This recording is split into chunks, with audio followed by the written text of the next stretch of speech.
Usang patay samtang usaw-usab ang naangol human na hug ang truck nga nagkarga og ice sa pangpang sa barangay Yupisan, Pamplona sa Negros Oriental.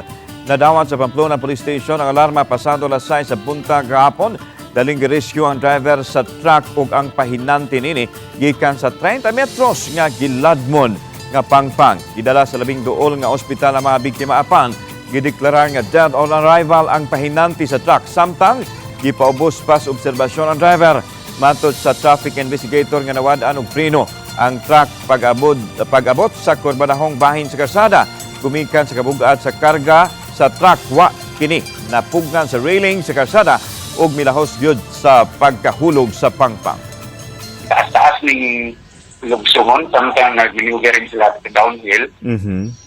Karga nila man ng ice. Sa nakakita ko nung dito, murag ang brake may lima sir. Taas-taas ning lugsungon samtang nagminugarin sila sa downhill.